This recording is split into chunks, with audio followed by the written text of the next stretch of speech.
ഇതിലേക്ക് കുറുവ സംഘത്തിനായി തെരച്ചിൽ തുടരുന്നു.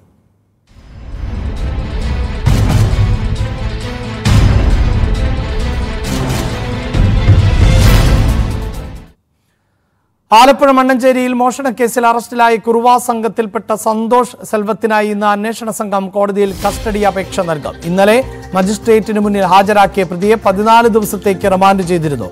എറണാകുളം കുണ്ടന്നൂരിൽ നിന്നും സന്തോഷിനൊപ്പം കസ്റ്റഡിയിൽ എടുത്ത മണികണ്ഠനെ പോലീസ് ഇതുവരെ പ്രതി ചേർത്തിട്ടില്ല. ഇയാൾക്ക് കുറുവ സംഘവുമായുള്ള ബന്ധത്തെപ്പറ്റി പോലീസ് അന്വേഷിച്ചു വരികയാണ്.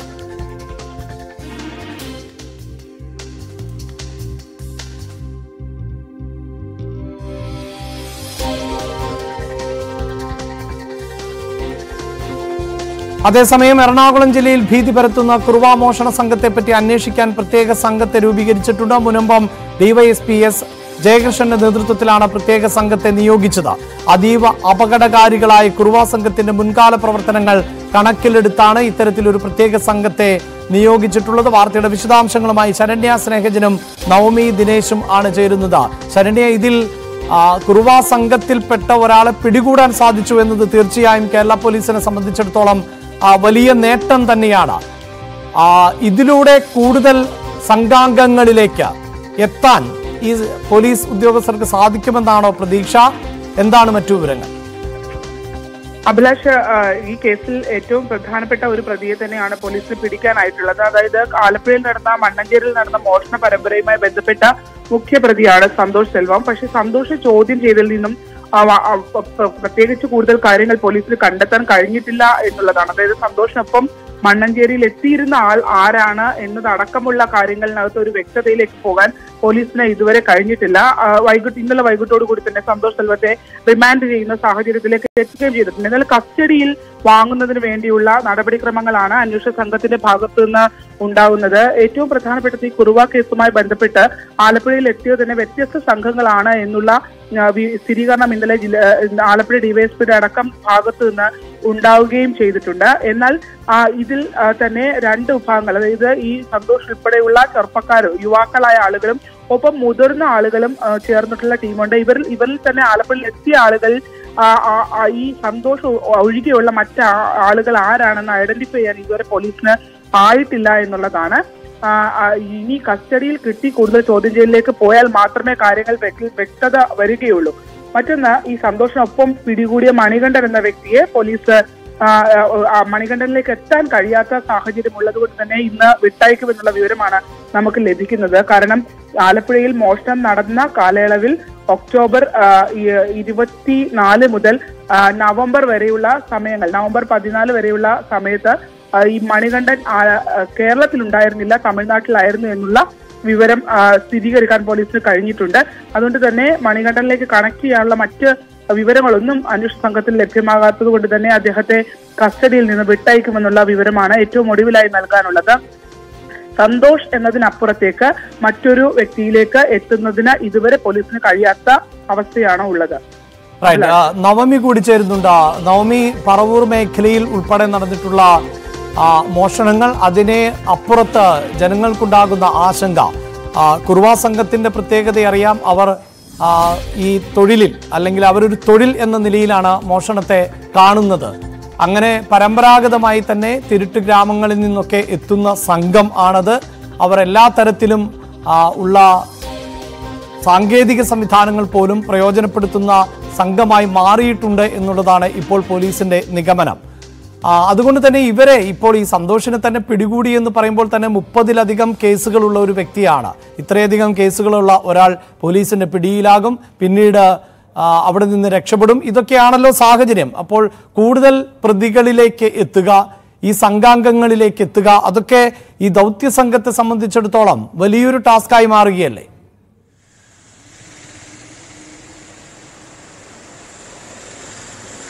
അഭിലാഷ്, ഇതിൽ ഏറ്റവും പ്രധാനപ്പെട്ട കാര്യം വടക്കൻ പറവൂരിൽ, അതായത് ചേന്നമംഗലത്തും സമീപ പ്രദേശങ്ങളിലും ഒരു മോഷണ ശ്രമം നടന്നു. അതിൽ CCTV ദൃശ്യങ്ങൾ കേന്ദ്രീകരിച്ച് നടത്തിയ പരിശോധനയിൽ അവരുടെ വേഷവിധാനത്തിൽ നിന്നൊക്കെയാണ് ഇത് കുറുവ സംഘമാണോ എന്നൊരു സംശയത്തിലേക്ക് അന്വേഷണ സംഘം എത്തി നിൽക്കുന്നത്. പക്ഷെ അതിപ്പോഴും സ്ഥിരീകരിക്കാൻ കഴിഞ്ഞിട്ടില്ല. കുറുവ സംഘം അല്ലെങ്കിൽ മറ്റാരാണ് അവിടെ മോഷണ ശ്രമം നടത്തിയത് എന്നൊരു ചോദ്യം കൂടി ബാക്കി നിൽക്കുന്നു. എന്തായാലും പ്രത്യേക ഒരു അന്വേഷണ സംഘത്തെ നിയോഗിച്ചിട്ടുണ്ട്. മുനമ്പം DYSP ജയകൃഷ്ണന്റെ നേതൃത്വത്തിലുള്ള സംഘമായിരിക്കും ഇനി ഈ കേസ് അന്വേഷിക്കുക. ഇവരെ സംബന്ധിച്ച് ഇപ്പോൾ നേരിടുന്ന വെല്ലുവിളി ഈ CCTV ദൃശ്യങ്ങളല്ലാതെ മറ്റ് തെളിവുകളൊന്നും തന്നെ ഇതുവരേക്കും കണ്ടെത്താൻ കഴിഞ്ഞിട്ടില്ല. പിന്നീട് ഇവരെ കുറിച്ചുള്ള വിവരങ്ങളൊന്നും തന്നെയില്ല. മറ്റ് വീടുകളിലൊന്നും മോഷണ ശ്രമം നടത്തിയതായോ അല്ലോ എറണാകുളം ജില്ലയിൽ തന്നെ മറ്റിടങ്ങളിലൊന്നും സമാനമായ രീതിയിൽ മോഷണം നടന്നതായും കണ്ടെത്തിയിട്ടില്ല. എന്തായാലും ആ CCTV ദൃശ്യങ്ങൾ കേന്ദ്രീകരിച്ചും മറ്റ് കഴിയുന്നത്ര രീതിയിലേക്ക് ഒരു പരിശോധന നടത്താനാണ് അന്വേഷണ സംഘം നീങ്ങിയിരിക്കുന്നത്. എന്തായാലും ഈ കഴിഞ്ഞ ദിവസമാണ് കുണ്ടന്നൂരിൽ നിന്നും സന്തോഷിനെ പിടികൂടിയത്. ഈ സന്തോഷ് താമസിക്കുന്ന ഇടത്തും സന്തോഷിന്റെ സുഹൃത്തുക്കൾ, സന്തോഷ് താമസിക്കുന്ന വീട്, പരിസര പ്രദേശങ്ങൾ, പോകുന്ന ഇടങ്ങൾ, ഇവിടെയെല്ലാം പ്രത്യേക അന്വേഷണ സംഘത്തിലെ ഓരോ അംഗങ്ങളായി തിരിഞ്ഞു തന്നെയുള്ള ഒരു അന്വേഷണമാണ് ഇപ്പോൾ നടക്കുന്നത്. അതോടൊപ്പം തന്നെയാണ് ഈ ഡ്രോണുകൾ ഉപയോഗിച്ചുള്ള ഒരു നിരീക്ഷണം കൂടി തുടങ്ങിയിട്ടുണ്ട്. അതായത് ഈ ഒറ്റപ്പെട്ട ഇടങ്ങളിൽ, പോലീസിന് ചെന്നെത്താൻ കഴിയാത്ത ഒറ്റപ്പെട്ട ഇടങ്ങളിലേക്ക് ഒരു ഡ്രോൺ വഴിയുള്ള ഒരു നിരീക്ഷണം നടത്തുന്നുണ്ട്. എങ്ങനെ അവിടെ എങ്ങാനും ഇവർ ഒളിച്ചിരിക്കുകയാണെങ്കിലോ എന്നുള്ളൊരു നിഗമനത്തിലുമുണ്ട്. ഒപ്പം വൈകുന്നേരങ്ങളിൽ, അതായത് രാത്രിയോടുകൂടി റെയിൽവേ സ്റ്റേഷനുകളിലും ബസ് സ്റ്റാൻഡുകളിലും അങ്ങനെ പൊതു ഇടങ്ങളിലും അപരിചിതരായിട്ടുള്ള ആളുകളെ കാണുകയാണെങ്കിൽ അവരെ ചോദ്യം ചെയ്യാനും അല്ലെങ്കിൽ അവരെ കസ്റ്റഡിയിലെടുക്കാനും ഒക്കെയുള്ള ഒരു രീതിയിലേക്ക് അന്വേഷണ സംഘം നീങ്ങിയിട്ടുണ്ട്. എന്തായാലും കുറുവ സംഘത്തെ പിടിക്കുക എന്ന് പറയുന്നത് ഈ കേരള പോലീസിനെ സംബന്ധിച്ച് അല്പം വെല്ലുവിളി നിറഞ്ഞിരിക്കുന്ന കാര്യമാണ്. എങ്കിൽ പോലും അവരുടേതായിട്ടുള്ള രീതിയിലേക്ക് കൃത്യമായിട്ടുള്ള ഒരു പ്ലാനിങ്ങോടുകൂടി തന്നെയാണ് ഇപ്പോൾ അന്വേഷണത്തിലേക്ക് നീങ്ങുന്നത്. കാരണം ഇവർ ഉപദ്രവകാരികളാണ്. ഏതെങ്കിലും തരത്തിലുള്ള ആക്രമണം ഇവരിൽ നിന്നുണ്ടാകുമോ എന്നുള്ളൊരു ഭയപ്പാടോടുകൂടി കൃത്യമായിട്ടുള്ള പ്ലാനിങ്ങും കൃത്യമായിട്ടുള്ള ഒരു അന്വേഷണം തന്നെയാണ്, ഒരു പഴുതടച്ച അന്വേഷണം തന്നെയാണ് ഇപ്പോൾ നടന്നുകൊണ്ടിരിക്കുന്നത്. എന്തായാലും എറണാകുളം ജില്ലയ്ക്കും മറ്റ് ഈ ചേന്നമംഗലം ഭാഗത്ത് പരിസര പ്രദേശങ്ങളിലുമൊക്കെ കൃത്യമായിട്ടുള്ള ജാഗ്രതാ നിർദ്ദേശം നൽകിയിട്ടുണ്ട്. ഇതിനോടകം തന്നെ കേരള പോലീസ് ഒരു വീഡിയോ അടക്കം പുറത്തുവിടുകയും ചെയ്തിട്ടുണ്ട്. എന്തൊക്കെ കാര്യങ്ങളാണ് നമ്മൾ രാത്രി കിടന്നിറങ്ങുമ്പോൾ എന്തൊക്കെ കാര്യങ്ങളാണ് ശ്രദ്ധിക്കേണ്ടത് എന്നുള്ള കാര്യങ്ങൾ, ഇപ്പോൾ അപരിചിതമായിട്ടുള്ള ശബ്ദം കേട്ടാൽ പോലീസിനെ അറിയിക്കാനുള്ള നമ്പറുകൾ, ഇതെല്ലാം വിശദീകരിച്ചിട്ടുള്ള ഒരു വീഡിയോ തന്നെ കേരള പോലീസ് ഇറക്കിയിട്ടുണ്ട്. ഒപ്പം ആലുവ റൂറൽ SP വൈഭവ് സക്സേനെ അന്ന് തന്നെ ഈ മോഷണ ശ്രമം നടന്ന വീടുകൾ സന്ദർശിക്കുകയും വേണ്ട നടപടികൾ എത്രയും വേഗം ഇവരെ പിടികൂടാൻ വേണ്ടിയിട്ടുള്ള നീക്കങ്ങളെല്ലാം തുടങ്ങുകയും ചെയ്തിട്ടുണ്ട്. അഭിലാഷ്. ശരണ്യ, ഈ കുറുവ സംഘത്തിന്റെ പ്രത്യേകത നമ്മൾ പലപ്പോഴായി റിപ്പോർട്ട് ചെയ്തു കഴിഞ്ഞവരാണ്. അവർ കായികമായി അടക്കം ശേഷിയുള്ളവരാണ്. വളരെ പെട്ടെന്ന് ആരുടെയെങ്കിലും ശ്രദ്ധയിൽപ്പെട്ടാൽ അവിടെ നിന്ന് രക്ഷപ്പെടാൻ കഴിയുന്നവരാണ്. ഒപ്പം സംഘം ചേർന്നുകൊണ്ട് മോഷണത്തിനായി എത്തുന്നവരുമാണ്. അത് വലിയ സംഘമായി എത്തുകയും പിന്നീട് ചെറിയ സംഘങ്ങളായിട്ട് പിരിഞ്ഞു പോവുകയും അങ്ങനെ മോഷണം നടത്തുകയും ചെയ്യുന്നു. പലപ്പോഴും 3-4 സംഘാംഗങ്ങൾ ഒരു മോഷണ ശ്രമത്തിന്റെ ഭാഗമായി ഉണ്ടാകാറുമുണ്ട്. അപ്പോൾ ഈ സന്തോഷിന് പുറമെ ആളുകളുണ്ട് എന്നത് വ്യക്തമാണ്. CCTVയിലടക്കം നമുക്ക് കൂടുതൽ ആളുകളെ കാണാനുമൊക്കെ സാധിക്കുന്നുണ്ട്. ഇവരിലേക്ക് എങ്ങനെ എത്തിപ്പെടാം എന്നുള്ളതാണ് പോലീസിന്റെ ഒരു പ്രതീക്ഷ. ആദ്യഘട്ടത്തിൽ മണ്ണഞ്ചേരിയിൽ നടന്ന മോഷണത്തിൽ പോലീസിന് പ്രധാന ഒരു ലീഡായി കിട്ടിയിരുന്നത് ഇവര് പാലയിൽ നിന്ന് ജയിൽ മോചിതരായ ആളുകളാണോ എന്നുള്ള സംശയമായിരുന്നു പോലീസിന് ഉണ്ടായിരുന്നത്. ഈ പാലയിൽ നിന്ന് ജയിൽ മോചിതരായ ആളുകളെ കേന്ദ്രീകരിച്ച് നടത്തിയ അന്വേഷണത്തിലാണ്, കുറുവ സംഘാംഗങ്ങളെ കേന്ദ്രീകരിച്ച് നടന്ന അന്വേഷണത്തിലാണ് ഈ സന്തോഷിലേക്ക് പോലീസിന് എത്താൻ കഴിയുകയും പിന്നീട് ചില നിർണായകമായ തെളിവുകൾ, സന്തോഷിനോട് രൂപസാദൃശ്യം തോന്നുന്ന CCTV ദൃശ്യങ്ങളിലെ പരിശോധനകളെല്ലാം ആണ് ഈ കേസിൽ നിർണായകമായി മാറുകയും അത്തരത്തിൽ സന്തോഷാണെന്നുള്ള സ്ഥിരീകരണത്തിലേക്ക് എത്തുകയും ചെയ്തു. സന്തോഷൊപ്പം ഉണ്ടായിരുന്ന ആള് വസ്ത്രം ധരിച്ചിരുന്നു. അതായത് മുകളിലത്തെ ഈ സന്തോഷിന്റെ CCTV ദൃശ്യം കിട്ടുമ്പോൾ സന്തോഷ് മുകളിലേക്ക് വസ്ത്രം ധരിച്ചിരുന്നില്ല, മുണ്ട് മാത്രമാണ് ഉടുത്തിരുന്നത്. നെഞ്ചിൽ പച്ച കുത്തിയിട്ടുണ്ടായിരുന്നു. അതായത് ഭാര്യയുടെ പേര് ജ്യോതി എന്നുള്ള പേര് പച്ച കുത്തിയിട്ടുണ്ടായിരുന്നു. കറക്റ്റ് അത് തന്നെയാണ് പോലീസ് ഐഡന്റിഫൈ ചെയ്യാനും ഇന്നലെ അവരെ കൊണ്ടുവന്ന പുലർച്ചെ തന്നെ അവരെ ആ സ്പോട്ടിൽ കൊണ്ടുപോയി ആ CCTVയുടെ മുന്നിൽ കൂടെ നടത്തിയ 2 ചിത്രങ്ങളും ഒക്കെ പോലീസ് പകർത്തുകയൊക്കെ ചെയ്തിട്ടുണ്ടായിരുന്നു. പക്ഷേ കൂടെ ഉണ്ടായിരുന്ന ആൾ വസ്ത്രം ധരിച്ചിരുന്ന ആളാണ്, മുഖം മുഴുവൻ മറച്ചിട്ടുണ്ട്. അയാളുടെ ഒരു ഐഡന്റിറ്റി തിരിച്ചറിയുന്ന മറ്റൊന്നും പോലീസിന് ലഭ്യമായിട്ടില്ല എന്നുള്ളതാണ് ഇതിനകത്തൊരു പ്രശ്നം. ഇന്നലെ സന്തോഷ് ചോദ്യം ചെയ്തപ്പോൾ സന്തോഷ് വിശദമായി കൂടെ ഉണ്ടായിരുന്ന ആൾ ആരാണ് എന്നതിനെ സംബന്ധിച്ച് ഒരു വ്യക്തത വരുത്തുന്നില്ല എന്നുള്ളതാണ്. അന്വേഷണ സംഘം ചോദ്യം ചെയ്ത ഘട്ടത്തിലെല്ലാം തന്നെ ഒരു ചിരിയോടെ നിൽക്കുന്നതല്ലാതെ മറുപടി നൽകുന്നില്ല എന്നുള്ളതാണ് പോലീസിൽ നിന്ന് നമുക്ക് ലഭിക്കുന്ന വിവരം. തുടർന്ന് കൂടുതൽ സമയം ലഭ്യമല്ലാത്തത് കൊണ്ട് തന്നെ ചോദ്യം ചെയ്യലിലെ വലിയ വിവരങ്ങളൊന്നും പോലീസ് ശേഖരിക്കാൻ കഴിഞ്ഞിട്ടില്ല. കസ്റ്റഡിയിൽ പ്രതികളെ കിട്ടിയ ശേഷം മാത്രമേ ഈ സന്തോഷിനെ കിട്ടിയതിനു ശേഷം മാത്രമേ കൂടുതൽ കാര്യങ്ങളിലേക്ക് പോകാൻ കഴിയൂ. പക്ഷെ ആലപ്പുഴയിൽ എത്തിയ കുറുവ സംഘത്തിൽ ഈ സന്തോഷം മാത്രമല്ല, നമുക്കറിയാം പുന്നപ്രയും തൂക്കുകുളത്തും ഒക്കെ കയറിയ ആളുകൾ വേറെ ആളുകളാണ്. അപ്പൊ ഇവർക്കിടയിൽ തമ്മിൽ ഈ സംഘങ്ങളെല്ലാം ഒന്നിച്ചു കൂടിയിരുന്നു. ഇവർക്കിടയിൽ തന്നെ ഒരു ക്ലാഷ്, ഒരു സ്പർദ്ധ അവർക്കിടയിൽ ഉണ്ടായിട്ടുണ്ട്. അവർ തമ്മിൽ സംഘർഷം ഉണ്ടായിട്ടുണ്ട്. അതിനുശേഷം ഇവർ വ്യത്യസ്ത ഗ്രൂപ്പുകളായി പിരിഞ്ഞു എന്നൊക്കെയുള്ള ഒരു മറുപടിയാണ് ഇപ്പോൾ പോലീസിന് കൊടുത്തുകൊണ്ടിരിക്കുന്നത്.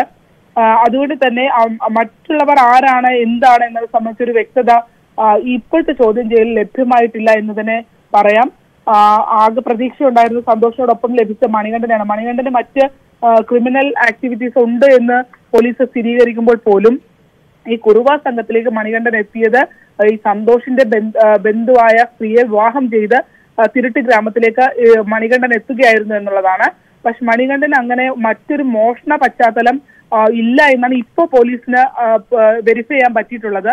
പക്ഷെ അതേസമയം മണികണ്ഠൻ ഇതിനെ സംബന്ധിച്ചുള്ള വിശദാംശങ്ങൾ എല്ലാ സ്റ്റേഷനുകളിലേക്കും പോലീസ് കൈമാറുകയും ചെയ്തിട്ടുണ്ട്. നിലവിൽ മണികണ്ഠനെ കസ്റ്റഡിയിൽ പോലും കരുതാൻ കഴിയാത്തൊരു സാഹചര്യമാണ് ഉള്ളത്. തൂക്കുകുളത്ത് നിന്ന് പുന്നപ്ര പോലീസ് എത്തി. അവരും ഇന്ന് മണ്ണഞ്ചേരിയിൽ എത്തി മണികണ്ഠനെ ചോദ്യം ചെയ്തിരുന്നു. പക്ഷെ അവർക്കും മറ്റൊന്നും കണ്ടെത്താനായി കഴിഞ്ഞിട്ടില്ല. യെസ്, നവമി, കഴിഞ്ഞ ദിവസവും നമ്മൾ ആവർത്തിച്ച ഒന്നാണ്.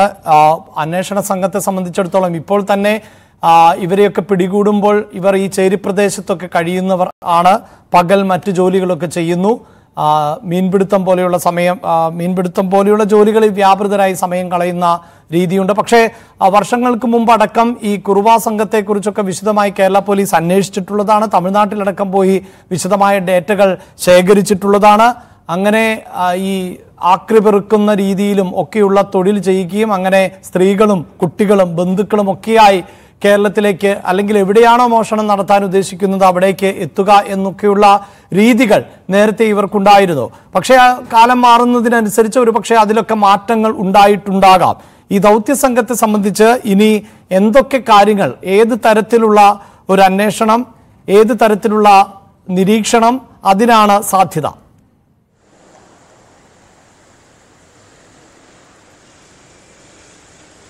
അഭിലാഷ്, പോലീസിനെ സംബന്ധിച്ച് ഇപ്പോൾ ഈ വടക്കൻ പറവൂരിലെ കാര്യം വരികയാണെങ്കിൽ പോലീസിനെ സംബന്ധിച്ച് അവിടെ CCTV ദൃശ്യങ്ങൾ മാത്രമാണ് തെളിവായി മുന്നിലുള്ളത്.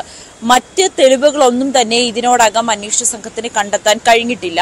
പക്ഷേ ഈ CCTV ദൃശ്യങ്ങൾ കേന്ദ്രീകരിച്ച് ഇവരുടെ ഒരു രൂപസാദൃശ്യം, അത് ഈ ഇടെ കേസുമായി ബന്ധപ്പെട്ട അല്ലെങ്കിൽ ഏതെങ്കിലും എറണാകുളം ജില്ലയിൽ തന്നെ ഏതെങ്കിലും സ്റ്റേഷനുകളിൽ രജിസ്റ്റർ ചെയ്ത മോഷണ കേസുകളോ മറ്റേതെങ്കിലും കേസുമായി ബന്ധപ്പെട്ട ആളുകളാണോ എന്ന തരത്തിലുള്ള ഒരു അന്വേഷണത്തിലേക്കാണ് ഇപ്പോൾ നടക്കുന്നത്. അതോടൊപ്പം തന്നെ ഇവർ വരാനുള്ള ഏതൊക്കെ വഴികളിലൂടെ ആയിരിക്കും ഇവർ വരാൻ സാധ്യത എന്ന് കണക്കാക്കിക്കൊണ്ട് അവിടെയുള്ള CCTV ദൃശ്യങ്ങളടക്കം എടുത്ത് പരിശോധിക്കാനാണ് ഇപ്പോൾ അന്വേഷണ സംഘം നീങ്ങുന്നത്. അതോടൊപ്പം തന്നെയാണ് ഈ ഒറ്റപ്പെട്ട പ്രദേശങ്ങൾ കേന്ദ്രീകരിച്ചും അല്ലെങ്കിൽ അസ്വാഭാവികമായിട്ടുള്ള രീതിയിൽ ആളുകളെ കണ്ടെത്തുക, അല്ലെങ്കിൽ ഈ നേരത്തെ സൂചിപ്പിച്ചതുപോലെ തന്നെ ഇവർ താമസിക്കുന്നത് വളരെ കുടുംബത്തോടൊപ്പം തന്നെ ആയിരിക്കും. ഈ സന്തോഷിനെ പിടികൂടിയതായിക്കോട്ടെ കുണ്ടന്നൂരിൽ നിന്നാണ്. അയാളുടെ വീട് ആ കുണ്ടന്നൂർ പാലത്തിനടിയിലാണ്. അവരൊരു കുടുംബമായി താമസിക്കുന്നു. ആ രീതിയിലുള്ള ഒരു അന്വേഷണം കൂടി പോലീസിന്റെ ഭാഗത്ത് നിന്ന് നടക്കുന്നുണ്ട്. പക്ഷെ അപ്പോഴും മുന്നിലുള്ള വെല്ലുവിളി, ഇതെങ്ങനെയാണ് ഇവരെ തിരിച്ചറിയുക? ഇവർ പകൽ അവരുടെ ജോലി ചെയ്ത് ജീവിക്കുന്നു, രാത്രിയാണ് ഇങ്ങനെ മോഷണ ശ്രമത്തിനായി ഇറങ്ങുന്നത്. പക്ഷേ ഇതെങ്ങനെയായിരിക്കും ഇവരെ കണ്ടെത്താൻ കഴിയുക എന്നുള്ളത് വലിയ വെല്ലുവിളിയായി തന്നെ ഇപ്പോഴും അന്വേഷണ സംഘത്തിന്റെ മുന്നിലുണ്ട്. പക്ഷേ കേരള പോലീസ് ഇവരെ കണ്ടെത്തുമെന്നത് നമുക്കും ഉറപ്പാണ്. സന്തോഷിനെ പോലും വളരെ സാഹസികമായിട്ടാണ് അന്വേഷണ സംഘത്തിന് പിടികൂടാൻ കഴിഞ്ഞത്.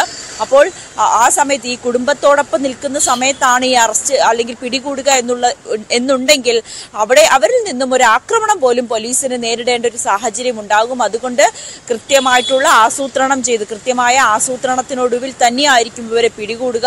എന്നാലും കുറുവ സംഘത്തിന് പിന്നാലെ തന്നെയാണ് മുനമ്പം ഡിവൈഎസ്പിയുടെ നേതൃത്വത്തിലുള്ള സംഘം എന്ന് നിസ്സംശയം പറയാൻ കഴിയും. തീർച്ചയായും കേരള പോലീസിനെ സംബന്ധിച്ചിടത്തോളം ഒരു ദൗത്യം എന്ന നിലയിൽ കുറുവ സംഘത്തിലേക്ക് എത്തിപ്പെടാൻ സാധിക്കുമെന്ന് തന്നെയാണ് നമുക്ക് പ്രതീക്ഷിക്കേണ്ടത്. പക്ഷേ മോഷണ കേസാണ്, അതുകൊണ്ട് തന്നെ ഇത്തരം കേസുകളിൽ പ്രതികൾക്ക് രക്ഷപ്പെട്ടു പോകാൻ അത് നിയമത്തിന്റെ പരിധിയിലൂടെ തന്നെ ജാമ്യമൊക്കെ നേടി പുറത്തു പോകാനുള്ള സാഹചര്യമൊക്കെ ഒരുങ്ങാറുണ്ട്. ഇതിനു മുമ്പും ഇത്തരത്തിൽ പിടിക്കപ്പെട്ട കുറുവ സംഘങ്ങളിൽ പലരും ജയിലിൽ കിടന്നതിന് ശേഷം പിന്നീട് പുറത്തിറങ്ങുകയും അവരെ പിന്നീട് ലഭ്യമാകാത്ത സാഹചര്യവുമൊക്കെയാണ് സംഭവിച്ചിട്ടുള്ളത്. എന്തായാലും മറ്റൊരു വാർത്തയിലേക്ക് പോകുന്നു.